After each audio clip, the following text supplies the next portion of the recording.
ఓం శ్రీమాత్రే నమ. ఎంఎస్ రామారావు గారు ఆలపించిన సుందరకాండ పారాయణం 37వ రోజు. శ్రీ హనుమాను గురుదేవులు నాయద పలికిన సీతారామ కథ, నే పలికెద సీతారామ కథ. అరిష్టమను గిరిపై నిలిచి మారుతి ఎగసెను కాయము పెంచి, పవన కుమారుని పదఘట్టనకే పర్వతమంతయు పుడమిని కృంగే.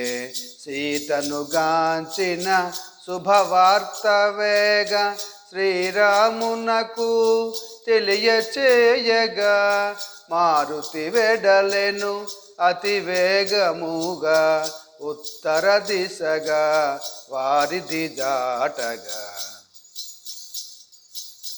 గరుడుని వోలే శరవేగముగొని పెద్ద పెద్ద మేఘాలు దాటుకొని, మార్గమాధ్యమున మైనాకునిగని ప్రేమ మీరగా క్షేమము కనుగొని, దూరము నుండి మహేంద్ర శిఖరిని ఉత్సాహమున ముందుగాగని, విజయ సూచనగా గర్జన సేయుచు మారుతి సాగెను వేగము పెంచుచు.